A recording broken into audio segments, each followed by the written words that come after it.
Hey everyone, I'm Matt Cremona. And I'm Matthew Morris. And welcome to the Matt and Matthew Show. Today we have a special guest today. Matt Kenney is here with us. Why don't you say hi, Matt? Hey guys, how y'all doing?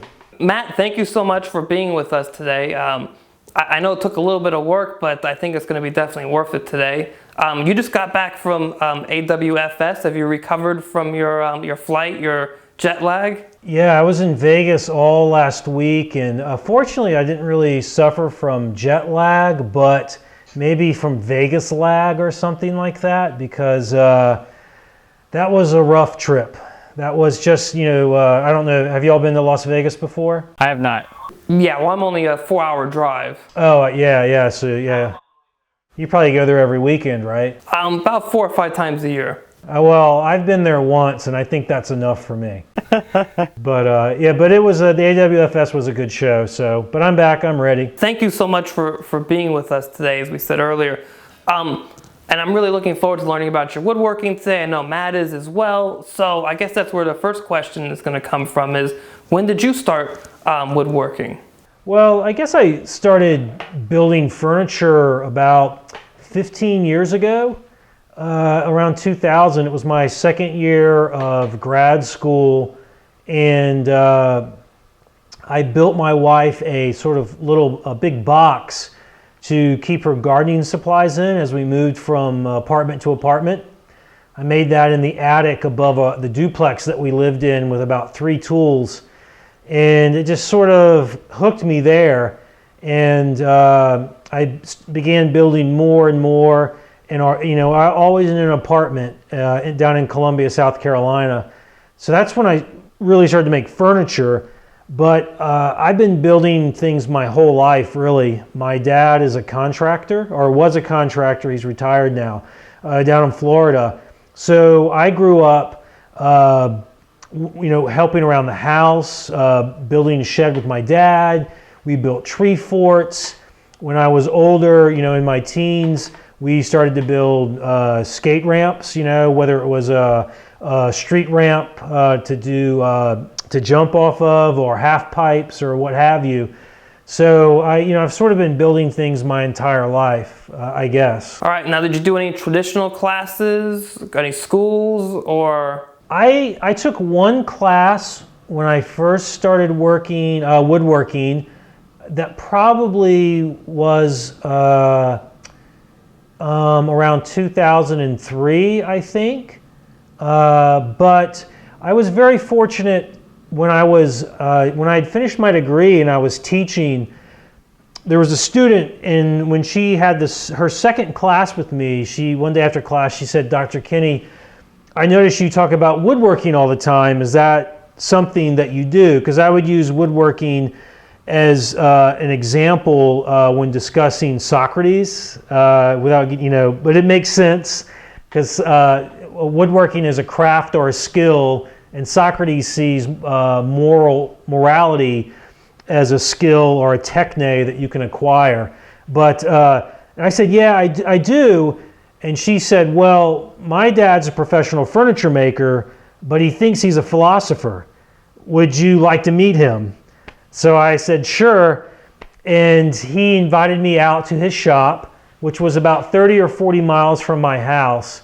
And I drove out there, and within like 15 minutes, he had me putting caulk bead on a drawer that he was making for a client.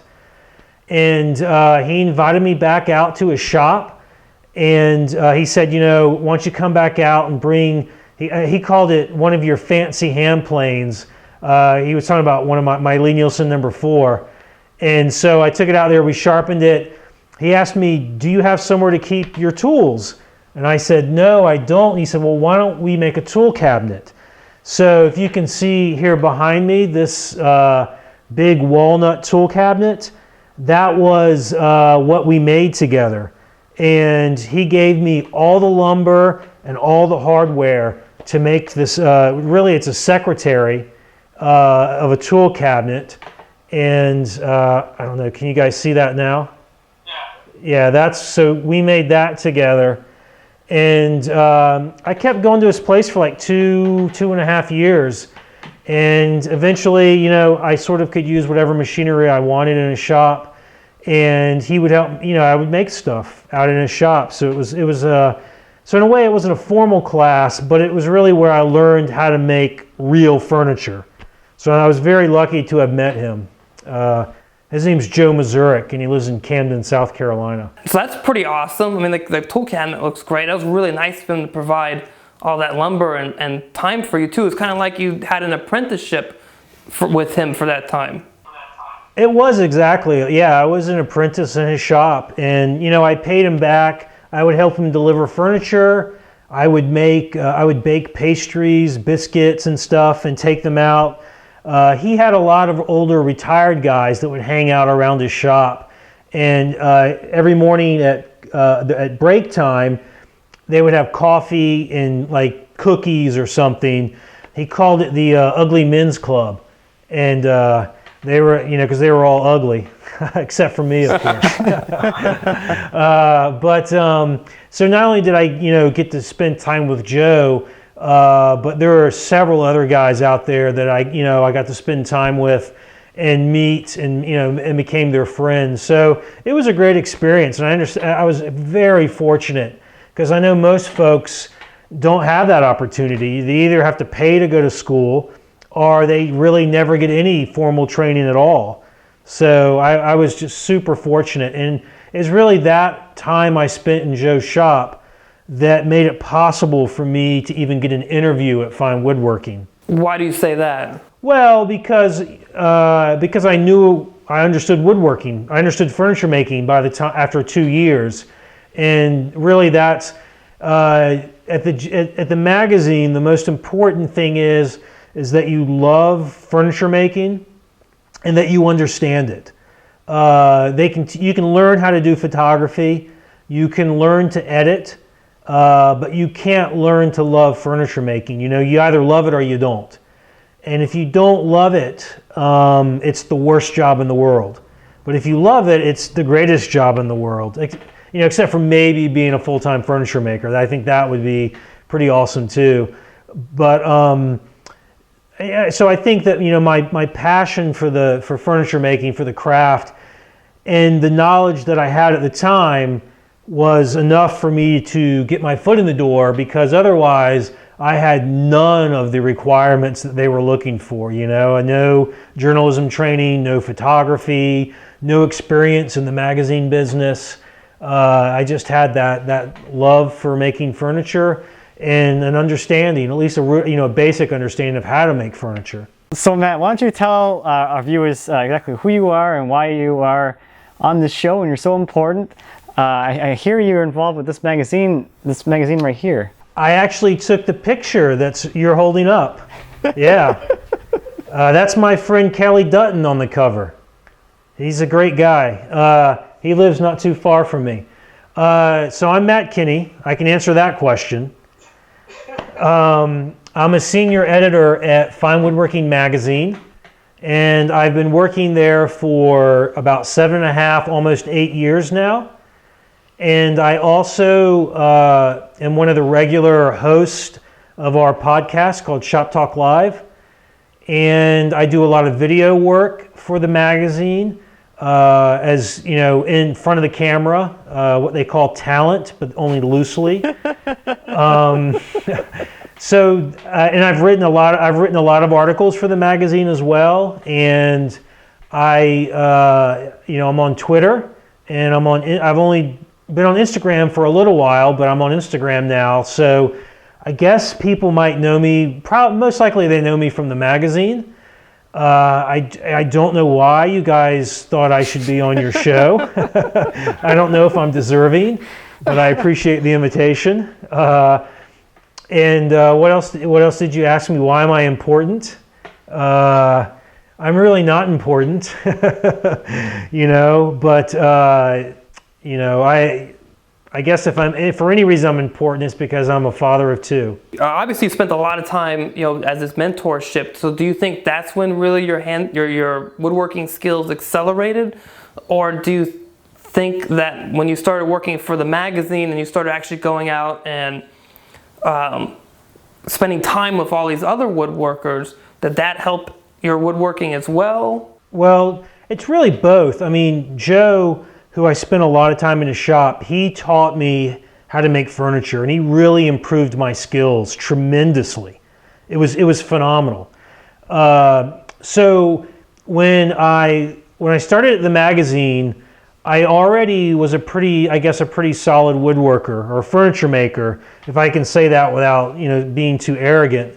But when my skills really, I think the explosion in my skills that got me to the point where I am now, again, I think, I'm a pretty solid furniture maker, but I'm not, I'm not top notch. I'm humbled by the people I work with all the time at the magazine because they're amazing. But when I got to fine woodworking, in a way it was very liberating because there was a very well-equipped shop out back, and I was able to go out there and nobody was watching over me, no one was offering advice, and so in a way I was able just to do whatever I wanted to, and that was fantastic. So there was really, in this way, two stages. Joe prepared me tremendously well, extremely well, for the next stage, and I certainly could not be where I am today without Joe.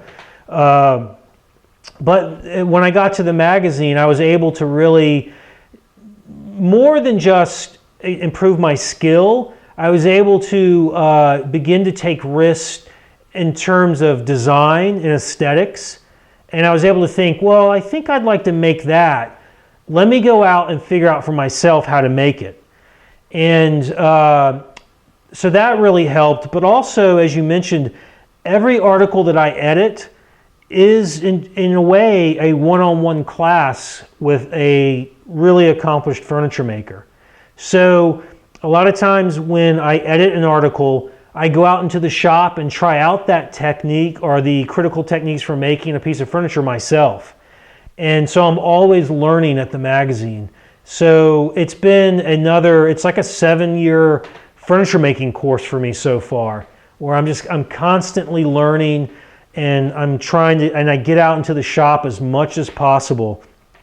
When it's really going well, I'm in the shop every single day, and I'm making something all the time. And so that's, I guess if I were to say a third thing that's helped me improve as a furniture maker, it's making things. There's nothing, you cannot replace actually making things. It doesn't matter how much you read, how much you watch online, or how much you talk about stuff on the internet, or with your friends around coffee. Nothing replaces being in your shop making something and making mistakes and learning from them and moving on to the next project and making something else. That's the, if anyone were to ask me what, of all the stuff that I've done, what should they do? It would be to make stuff and make it and make it and make it over and over and make more and make more. That's how you get good at furniture making. Practice makes perfect. Exactly. Yes, absolutely. I mean, I think that's one of the things that not necessarily we try to do, but Matt, both you and I, every week we have our shop updates. We're always, it causes us to actually get into the shop and have to do something. Yeah, that's fantastic. I mean, that's absolutely wonderful, because I've noticed that both of you guys through Instagram, you're always building. And I think previously I mentioned that to one of you. I can't remember which Matt it was. I think it was Matt Cremona. Yeah. That you guys are always building, and that's fantastic. Tell us about this. You kind of led into it a little bit earlier, which is you're out, you're doing work, and then you're seeing other people's work, but then you had something you were talking about aesthetics. But anyways, my question is, tell us about this 52 boxes in 52 weeks project that you're doing and what you're trying to do for yourself with it, which I think is really interesting. Sure. So, I've always liked to make boxes, and I also like to make, full-size furniture. But I sort of noticed that, I felt that in terms of design, I sort of had hit an aesthetic rut. My own personal vernacular, if you will, was still somewhat limited. So what I wanted to do was try, I wanted to expand my design skills and to expand the details that I called on in the furniture and boxes that I make. And just like with cutting dovetails, the way you get good at cutting dovetails is to cut them over and over and over again. Well, the way you get good at design is to design a lot of things and then to make them and see how that design really pans out in the 3D world. So what I wanted to do was to set up something for myself where I got to design a lot and make a lot in a short period of time. So, in other words, to get a lot of repetitions in. And I'd seen other people who had done similar things. There's a guy, a painter over in France that does like a small watercolor a day, and then he sells it online. And I know other people, they've done similar things. Maybe you do a turning a day. So I thought, well, I can't make making a big piece of furniture takes a lot of time.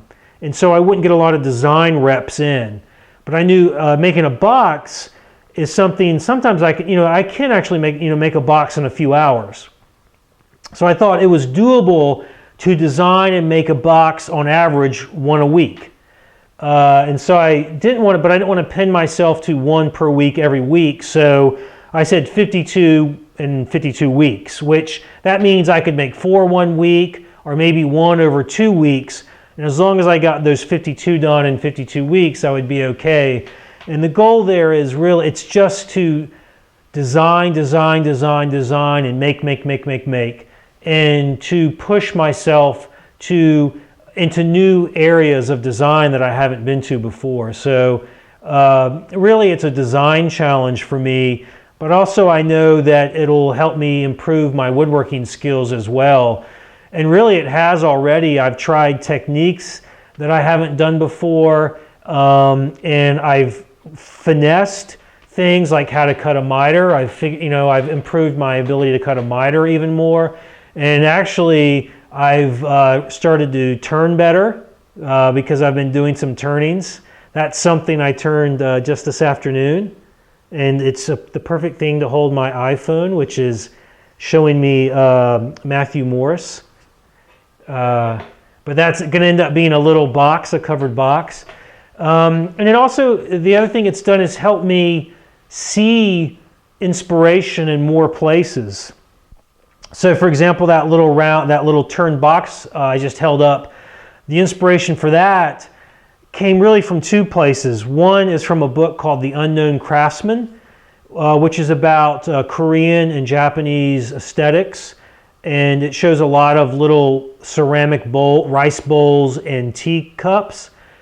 But also I've been watching a lot of Asian cinema recently, particularly what we used to call kung fu movies.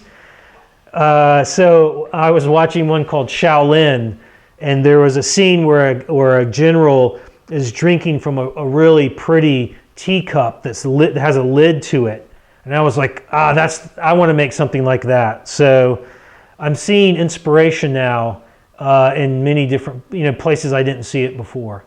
So it sounds like to me you're really trying to also find your own voice at the same time.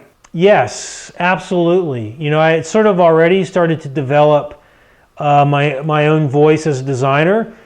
I'm heavily influenced by Shaker furniture and also Scandinavian furniture, which is really a modern twist on Shaker. But I wanted to start to introduce stuff that was more unique to me. For example, someone I'm inspired by is Garrett Hack, who makes what we sometimes call shedral furniture, a mix of Shaker and Federal.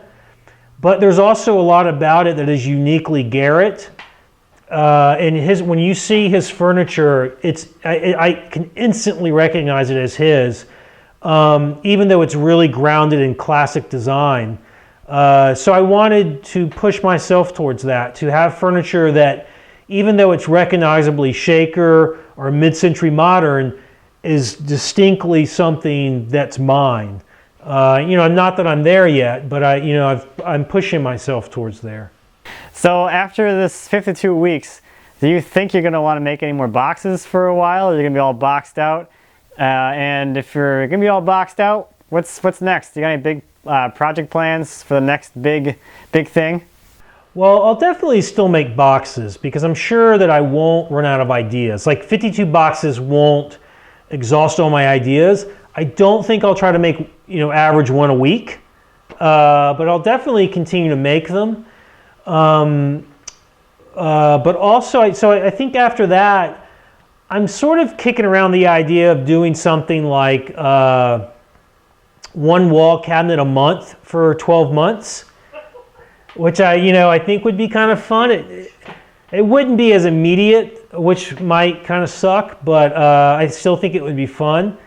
But I have pieces of furniture for my house that I would like to build.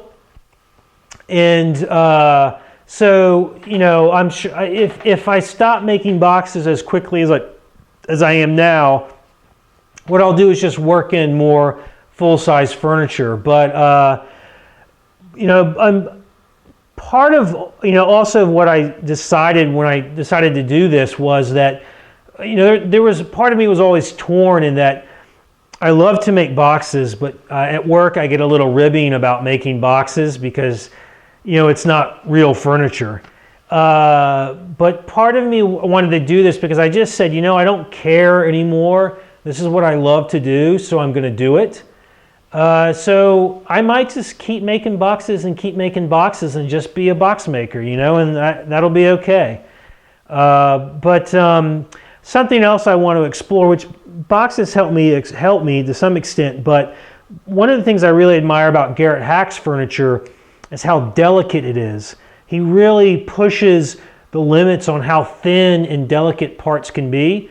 So I want to do that myself and push full-size furniture in that direction, making parts thinner, making stuff lighter, making it more delicate and more elegant.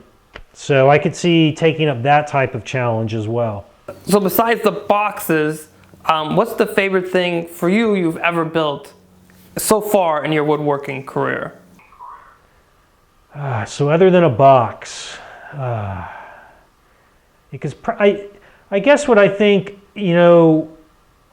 one of my long-term goals as a furniture maker is to make at least one thing that's beautiful, truly beautiful. And I don't think I've gotten there yet, but I do have some things that are favorite. One of them is this is a box, but I'll get to the other part here in a minute. But I made a little round walnut box with a yellow lid, and it was really beautiful. It's gorgeous, and Mike Pekovich at the magazine bought it from me. So that was like a big moment for me because I admire Mike's design skills and his design eye. So when he thought that something I made was worth buying, I took it as a great compliment. But there's a wall cabinet that I made, which is on my website. People can see on my website. It's very small. It's about 20 inches tall and 9 inches wide, and it has 2 drawers at the bottom. And the drawer fronts are veneer that I made from the end grain of some old growth Douglas fir. And it really is, the drawer fronts are amazing because of the end grain, and the cabinet proportions are really nice. It's very shallow. It's only like 3 or 4 inches deep. I made that piece one night. I came home from work and I said, I've got this little small piece of cherry. I'm going to make a complete piece of furniture from this piece of cherry. So I sat down and I was like, okay, well, what could I make? And I was like, well, it's got to be a wall cabinet. And then I sat down and designed a wall cabinet to fit within this piece of wood that I had. And then I just happened to see the end grain of this Douglas fir out of the corner of my eye. And I was like, man, that'll be I knew that I could book match that in a certain way to get this really dramatic cathedral look on the drawer front. So I think that piece is probably my favorite piece of furniture that I've made. Yeah, I guess that's it. Right now I'm making a shaker cupboard for the magazine, a floor cupboard, and I made one version out of white pine initially, and now I'm making it out of hard maple and curly maple, and I think that piece might end up being one of my favorites as well. It's not a strict reproduction.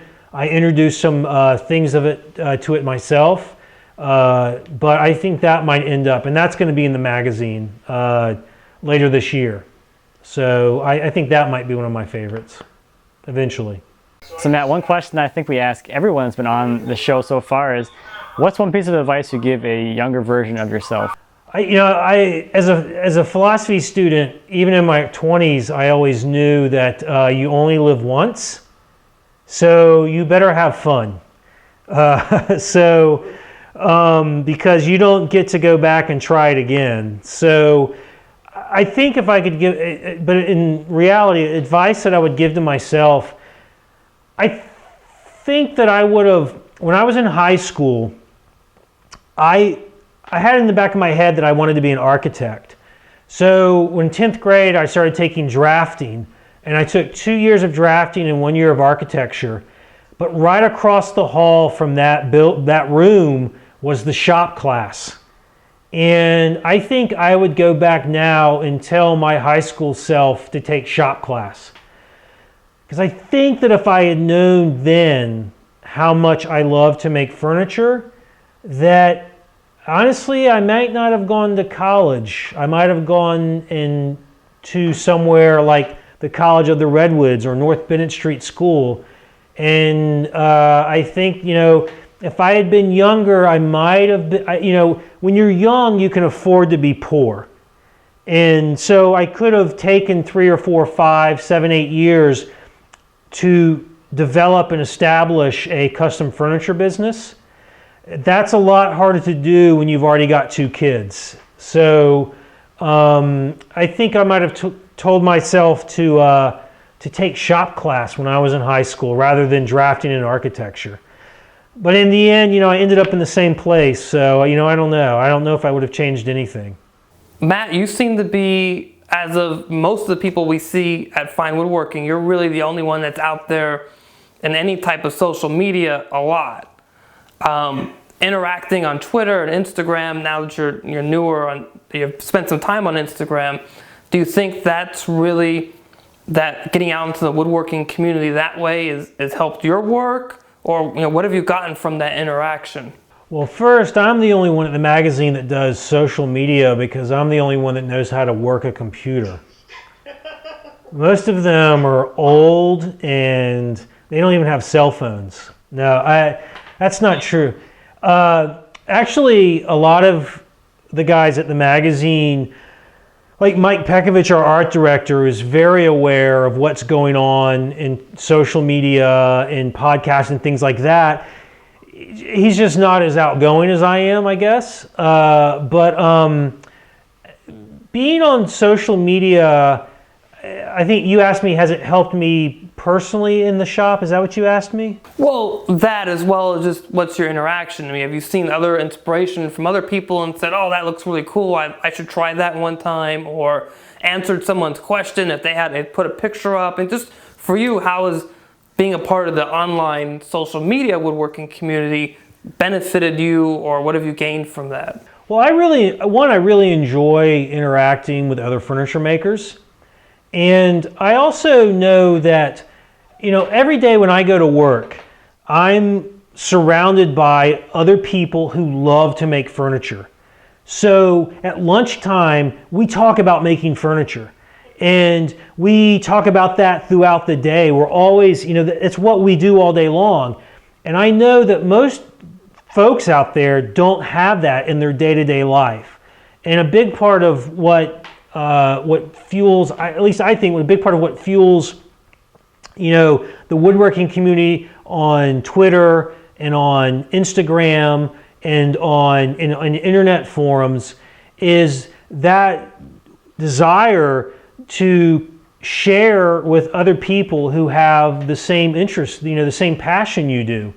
So part of me sees it as a responsibility that to go out and to connect with other furniture makers, other woodworkers, and share my passion with them, and hope that maybe my passion can inspire them to get out into the shop more. So in some regards, I see it in that, I see it as a responsibility to help woodworking continue as a craft. That maybe in some regards, I mean, print's not going away, at least not in woodworking, not anytime soon. And then there'll always be video content that's one directional. In other words, it's recorded and you watch it. But there's also going to be the craft. One of the ways the craft is going to continue to survive is by these internet, or these communities that we have, online communities, because that's where the passion can survive, and it'll be fed. You'll feed my passion, and I'll feed your passion, and so I sort of see it, being online, like in the way that I am, as a responsibility to the craft and to other furniture makers. But I also do get inspiration. I see stuff on Instagram in particular that blows my mind, and I see it and I'm like, I hope that one day I'm that good. And I also see stuff as, I'm going to steal that and use it in my own work. So it's a place where you can go on a daily basis. If you're feeling a little run down, or you don't feel like getting to the shop, you can go there and get a shot of energy, and that'll get you down into the shop. So for me, it works that way. It keeps me active, because I think, okay, well, now I'm on Instagram, I gotta be posting stuff. I gotta show people stuff that I'm working on, so I better be working. So it keeps me moving. And also, I hope that the stuff that I put on Instagram is inspirational or beneficial to the people that follow me. So so that keeps me moving as well. But it's for me, it's like a two-way avenue, that I take inspiration from what I see, and I've made a lot of friends in the woodworking community now, through Instagram and Twitter, and in particular, and through our podcast. And I love that when I'm out on the road, people come up and talk to me, and they talk to me like they know me, and it's fantastic. Now I forget which side of the street I was talking about, but it's great for me because it's in both directions.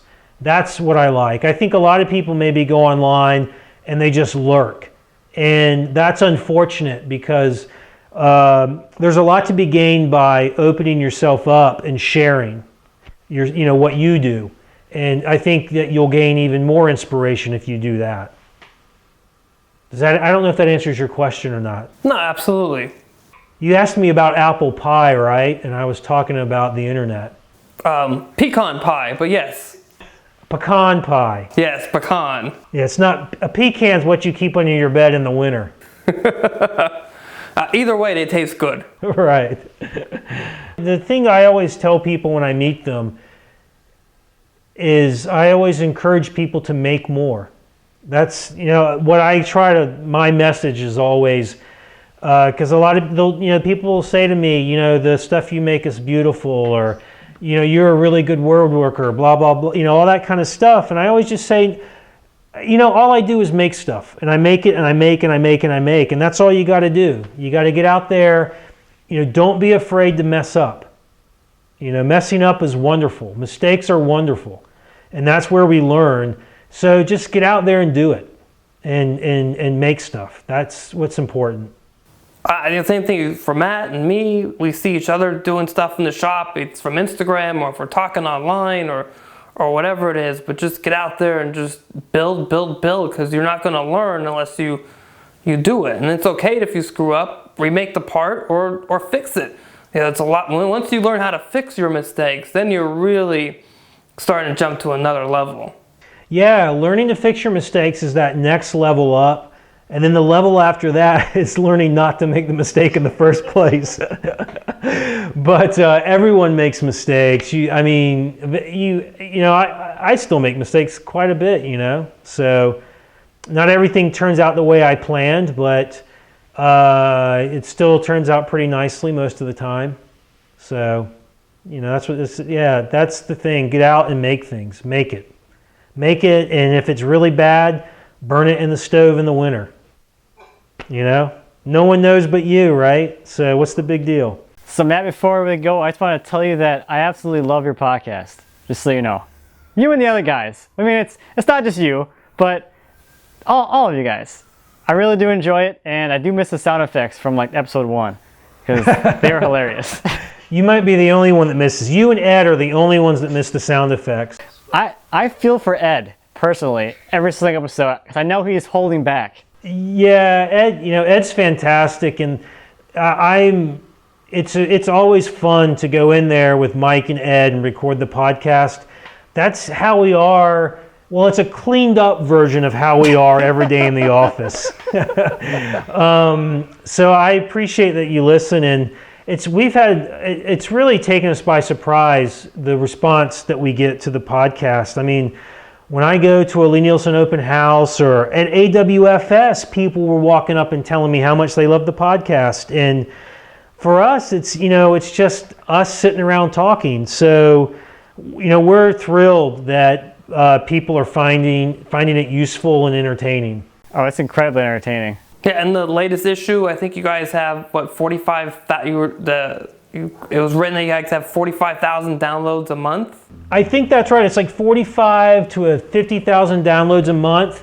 And several months ago, we surpassed 1 million total downloads. That's awesome. Yeah, it's cool. It's really been it's wonderful. It's absolutely a great thing. If people want to find you, Matt, where can they find you and follow your work? Well, the place I am most prominently is at Fine Woodworking Magazine, so they can see me in the magazine itself or at finewoodworking.com. But also, I have my own personal website where I maintain a blog, and that's where I'm doing the 52 boxes thing. And that's mekwoodworks.com. And I'm also on Twitter. On Twitter, I am MKATFWW, MK at Fine Woodworking.